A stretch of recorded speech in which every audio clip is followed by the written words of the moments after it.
Vou falar um pouquinho então sobre as doenças inflamatórias do intestino, doença de Crohn e retocolite.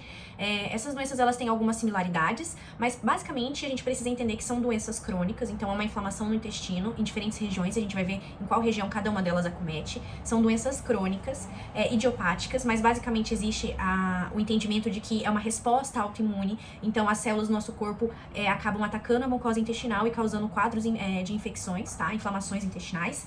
E também são doenças com sintomas extraintestinais, então são doenças que acometem outras regiões, têm reflexos em outras regiões do nosso corpo, não só no intestino. Falando um pouquinho sobre os fatores de risco, então, ambas as doenças, Crohn e retocolite, têm os mesmos fatores de riscos, entre eles o mais forte é a história familiar. Depois nós temos uma dualidade de idades, então a gente fala que é uma idade bimodal, então existem dois picos onde a pessoa fica mais suscetível a desenvolver essas doenças, que são entre os 15 e 30 anos e entre os 50 e 80 anos. Além disso, nós temos uma dieta hipercalórica, sedentarismo, brancos e o tabagismo, que é muito controverso, tá? O tabagismo é um grande fator de risco para desenvolver doença de Crohn, mas ele é um grande fator protetor da retocolite. Então, pacientes que são tabagistas, que têm retocolite, quando eles deixam de fumar, eles pioram os sintomas da retocolite. Mas mesmo assim, a gente pede pro paciente deixar de fumar, porque o tabagismo não é bom pro organismo daquela pessoa.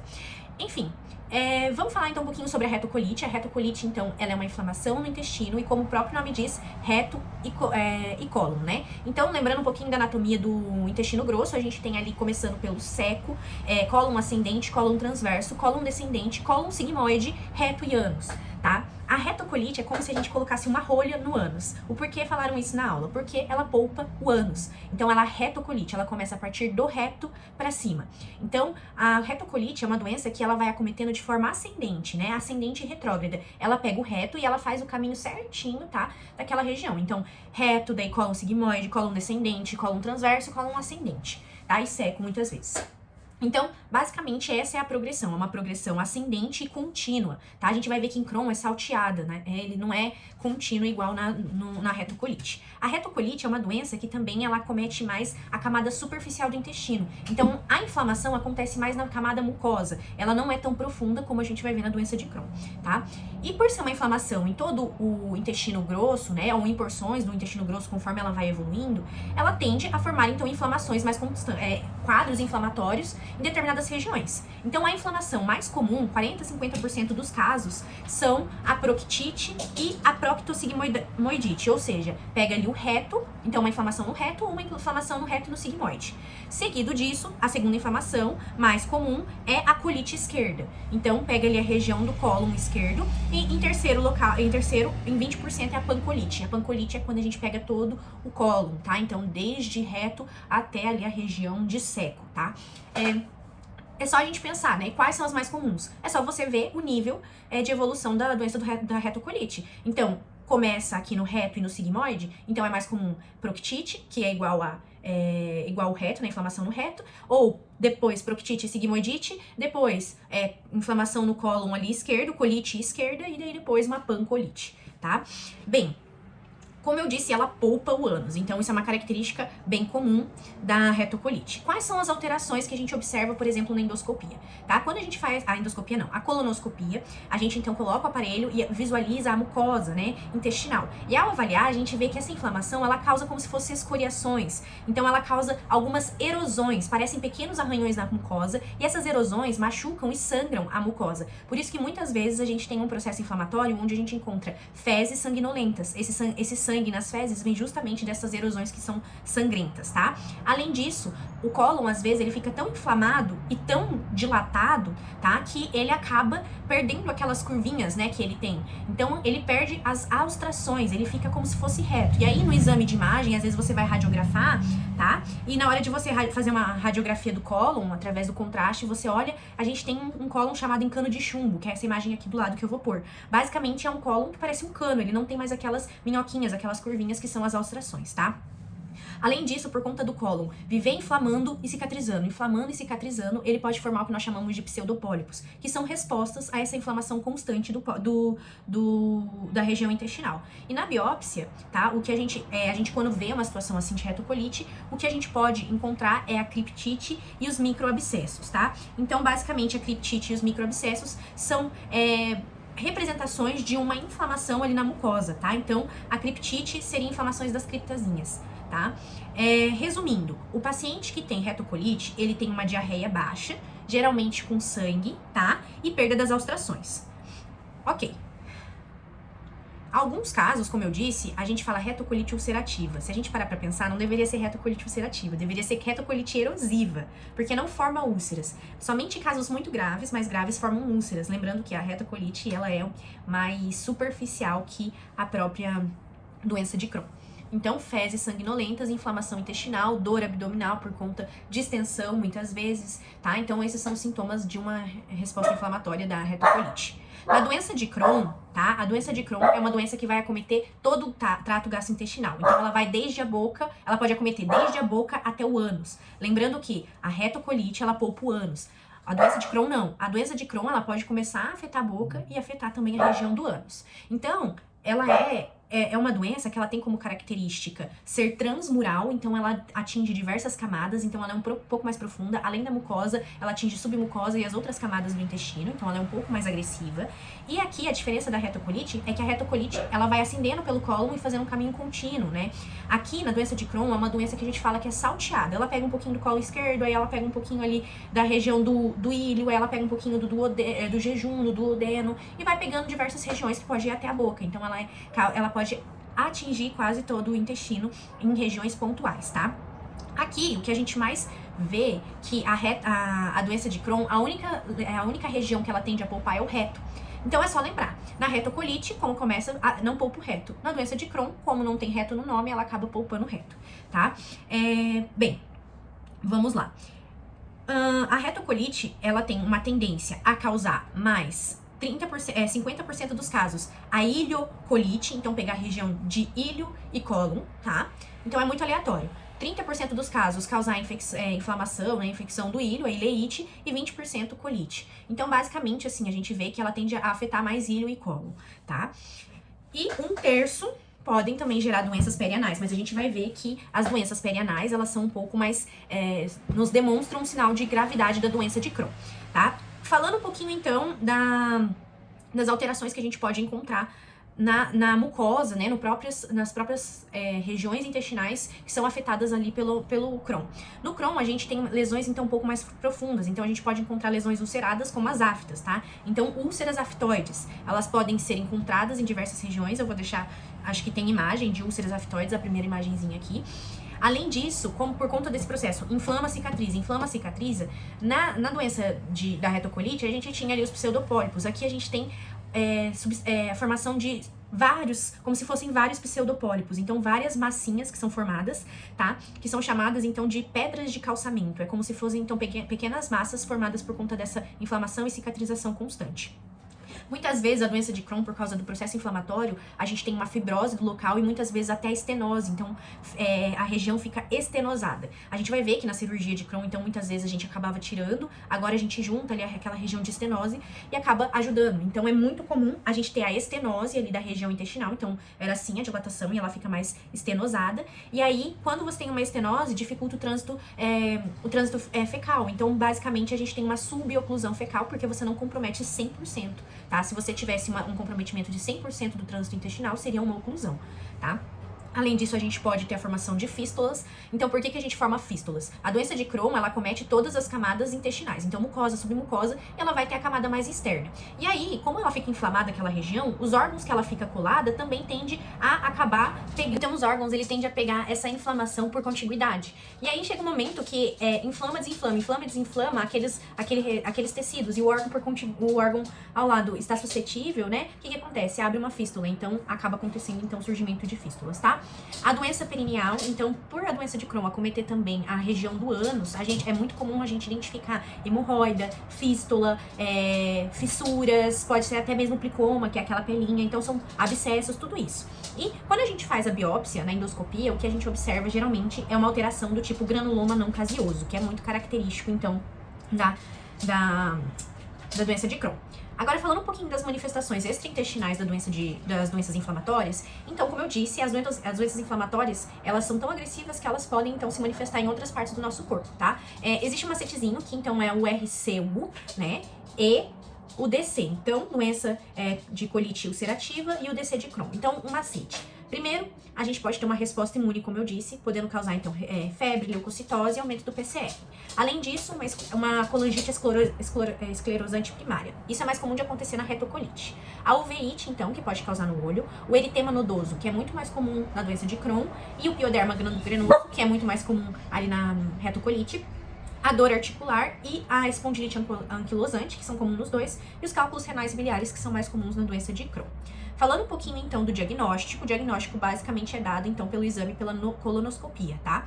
Então, é feita a colonoscopia e por conta das alterações que são encontradas na mucosa, como eu disse, então, a gente encontra lá aquelas úlceras, todas aquelas alterações, a gente acaba biopsiando um pouco do tecido inflamado, tá?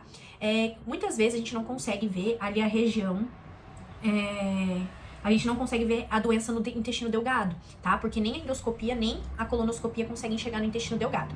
E aí, o que a gente faz? A gente pode lançar mão daquelas cápsulas endoscópicas que a pessoa ingere e ela vai fazer o caminho do trato intestinal. A única contraindicação é que você não pode ter uma oclusão ou uma suboclusão, porque se você ingere aquela cápsula e você tem uma oclusão, ou seja, quando ela for passar por lá, ela não vai conseguir seguir pra frente e ser eliminada nas fezes, tá? Então, essa é a única contraindicação. Bem, a gente pode também utilizar alguns exames radiológicos para poder, então, ver se existe dilatação, algo assim, que a gente vai ver que uma das complicações é o megacolon. Então, pode ser utilizado também a enterotomo ou a enterorressonância, tá? Você consegue ver fístula, consegue ver o espessamento da parede intestinal e até mesmo a presença de abscesso intraabdominal através desses exames de imagem. Bem, outra situação é os autoanticorpos. Como eu disse, é uma doença autoimune e aí a gente pode dosar esses autoanticorpos. A maioria das provas perguntam qual autoanticorpo é o mais específico de cada uma das doenças. Então, a gente tem o ASCA e o PANCA. Pra gente lembrar, então, o ASCA, a gente vai...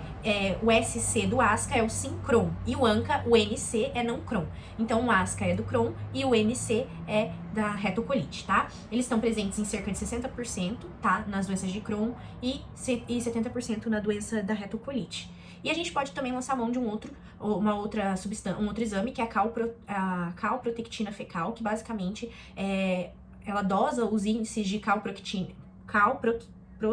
nas fezes, que é um marcador inflamatório. Então, se tiver essa calprotectina aumentada nas fezes, é um sinal de que a gente tem uma grande inflamação ali naquele intestino. Se tiver diminuída, tem baixos índices de inflamação. Mas é um exame muito caro, então ele não é muito solicitado. Bem, falando agora um pouquinho do tratamento, então, para as doenças, tá? Basicamente, a doença de Crohn é uma doença inflamatória e aí a retocolite também. O ideal seria a gente utilizar corticoide, mas a gente tenta postergar o corticoide o máximo possível, porque não é bom a gente ficar usando corticoides a longo prazo. Então, no primeiro momento, a gente pode utilizar outros medicamentos. Mas para isso, a gente precisa saber a gravidade para saber como que a gente vai tratar esse paciente. Existem algumas situações que nos dão indícios de que aquela doença está grave. Então, quais são os indícios? Por exemplo, na retocolite, se a gente encontrar episódios com mais de 6 evacuações e com uma hematoquesia, então um sangramento de fezes fezes com um sangramento vermelho vivo, né, e mais de 6 episódios, significa que esse paciente está tendo uma grande hemorragia, então já é um pouco mais grave.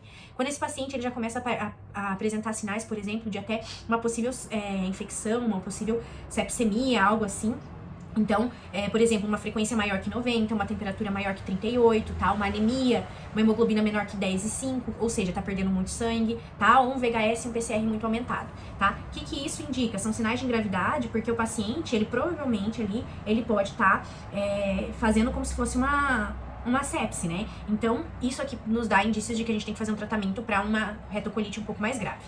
Agora, na doença de Crohn, você vai ter esses sinais anteriores, então ali fezes com sangramento, vai ter ali a hematoquesia, a frequência aumentada, todos esses anteriores, mas se a gente tiver um quadro de estenose, como eu disse, a inflamação do intestino na doença de Crohn causa estenose. A estenose é um quadro grave que pode causar suboclusão. Então, é um sinal de gravidade. Fístulas também, porque a gente pode estar jogando o conteúdo fecal ali pro peritônio ou para outras regiões. E doença perianal, tá? Porque a doença perianal nos diz que a doença de Crohn, ela tá tão extensa que chegou até a pegar o ânus, tá? Esses fatores nos dão indício de uma doença um pouco mais grave, então a gente tem que tratar como uma doença um pouco mais grave. Falando então um pouquinho da doença leve e moderada.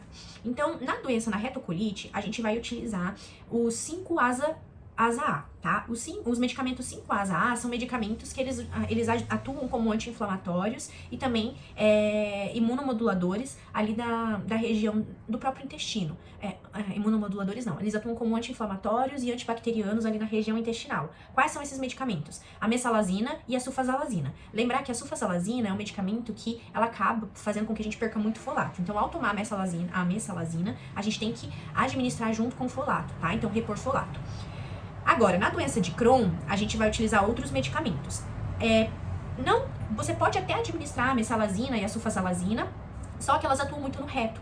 E a doença de Crohn, ela tende a poupar o reto. Então, ela não é tão eficaz, tá? Mas existem alguns estudos que falam para administrar. Então, as outras drogas que poderiam ser administradas, talvez seria a budesonida sistêmica, o metrotrexato ou até mesmo a azatioprina, que é um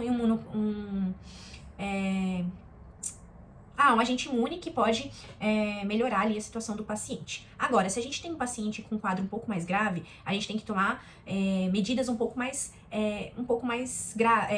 intensas, né? Então, por exemplo, eu vou, nesse momento que o meu paciente, ele foi internado por conta ali de uma hemorragia, uma anemia, aqueles sinais de gravidade que eu falei anteriormente, nesse paciente eu já vou começar o corticoide intravenoso, e aí é o seguinte, eu começo o corticoide intravenoso. Se ele não respondeu bem, então, por exemplo, eu administrei corticoide intravenoso em até 72 horas, ele não respondeu bem, eu começo o anti-TNF-alfa. Se ele não respondeu dali 2, 3 dias, né, o anti-TNF-alfa, aí eu posso tentar ali outros medicamentos, tá? É isso? Na verdade, peraí. É isso mesmo, ó. Primeiro começa a corticoterapia intravenosa, daí se depois de 72 horas ele não respondeu, eu começo meu anti-TNF-alfa e por mais 3 dias. E daí se ele não respondeu, se ele foi refratário ao tratamento de 5 a 6 dias, aí a gente pode tentar pensar em realizar um procedimento cirúrgico devido à gravidade, tá? Bem, quais são os anti-TNF-alfas que a gente pode passar para o paciente? Infliximab ou adalimumab.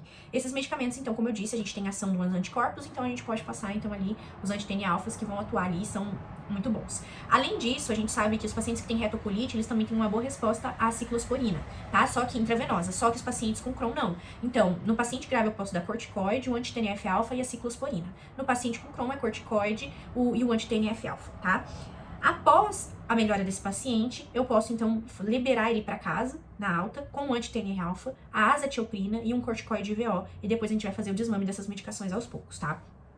A gente, então, mantém esses medicamentos. E daí vamos falar um pouquinho, então, dos tratamentos cirúrgicos. Então, como eu disse, os tratamentos cirúrgicos, eles são recomendados em casos um pouco mais graves. Então, por exemplo, quando a gente tem fístulas ou fissuras, tá? Fístulas ou fissuras refratárias ao tratamento clínico, a gente pode pensar em cirurgia, tá? Uma obstrução intestinal, a maioria dos casos a gente precisa fazer cirurgia. Hemorragia ou megacólon tóxico refratário, tá?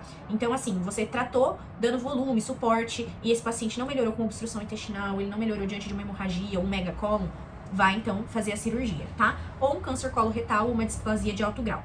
Quais são as cirurgias que eu posso realizar? No paciente que tem a retocolite, meu paciente, então, a gente vai visar tirar as regiões lesadas. Então, eu vou tirar, basicamente, o cólon, né? Então, eu vou fazer uma colectomia. Basicamente assim, existiam alguns estudos antes que falavam que era para fazer uma colectomia mais uma ileostomia. Por que resolvia? Porque você tira todo o intestino que é afetado pela retocolite. Você tira o reto, cólon e parte do íleo. Agora, hoje em dia, a gente faz uma cirurgia menos agressiva. A gente vai fazer, então, uma proctocolectomia, então a gente tira, assim, o reto e o cólon. Só que aí, a gente tem aquele paciente que, por exemplo, ele fez uma ileostomia. A gente vai pegar aquele íleo e vai, então, anastomosar na região do ânus. Então, a gente tira o cólon e pega o íleo e anastomosa na região anal, tá? Fecha o ânus, porque vai ficar uma bolsinha. Então, a gente fala que é basicamente uma protocolectomia com anastomose entre bolsa e ileal. Em região de ânus. Aqui fala reto, mas a gente geralmente evita deixar o reto, porque é retocolite, então pode ter ali, pode ter inflamação no reto e depois você tem que tirar o reto, então compensa já tirar o reto. Então, vai fazer essa bolsinha, e aí o cuidado, você tem que ter um esfíncter anal competente, por quê? Na imagem do lado, mostra a flechinha indo assim, porque as fezes vão bater no esfíncter anal, e aí a gente esse esfíncter anal tem que ser capaz de ficar fechado e não acumular e sair na bolsinha da ileostomia. Então, a gente não pode ter um esfíncter anal não competente, porque senão vai vazar fezes por ali, tá? Então, para fazer essa cirurgia tem que ser assim. E na doença de Crohn, basicamente, você não pode pegar e tirar partes do intestino que estão afetadas, porque eu posso ter doença de Crohn aqui no cólon esquerdo, posso ter no ilho, posso ter no jejum, posso ter no duodeno, e daí você vai tirando o intestino, várias partes. Antigamente, você ia tirando, e daí o intestino ficava encurtado e dava aquela síndrome do intestino curto. Então, o que a gente faz hoje em dia? A gente faz uma ressecção do segmento doente. E, às vezes, quando a gente tem, por exemplo, ali a estenose, que é a parte mais fininha, a gente não precisa ressecar aquela região. O que a gente vai fazer? A gente vai fazer um corte horizontal, e aí a gente vai pegar, basicamente, as duas extremidades ao corte horizontal e juntar. Então, você tem um corte aqui e você faz uma sutura vertical, tá? Então, um corte horizontal com uma sutura vertical, você tira aquela estenose e permanece com o intestino ali. Você não precisa retirar parte do intestino. Tá? Esse procedimento é chamado de escripturoplastia, né? Ou estenosoplastia, tá? Ou caso você tenha ali uma região do segmento doente, por exemplo, só o cólon esquerdo, tira então parte do cólon esquerdo. Ah, só o jejum. E assim você vai retirando, mas o ideal é evitar de ficar tirando em excesso. Agora, falando um pouquinho, então, sobre as complicações, a gente pode ter o megacólon tóxico. O megacólon tóxico, basicamente, é quando a gente tem uma inflamação um pouco mais intensa, tá? E essa inflamação desencadeada, seja pela colite ou pela retocolite, ou pela doença de Crohn, é uma inflamação que ela vai gerar características de toxicidade. Então, ela pode levar a sinais que a gente chama até bem parecidos com quadro séptico, tá? Então, tem uma distensão muito grande. No megacólon, a gente fala que o cólon, ele chega a distender mais de 6 centímetros. Alguns locais falam maior ou igual a 6 centímetros, outros 7 centímetros. Mas o cólon fica gigantesco, o paciente fica extremamente distendido, acaba obstruindo ali aquela região. Ele vai ter dor, vai ter febre, aumento da frequência cardíaca, queda da PA. Então, por quê? Ele começa a evoluir com um quadro de toxemia, né? Quase um quadro de sepse.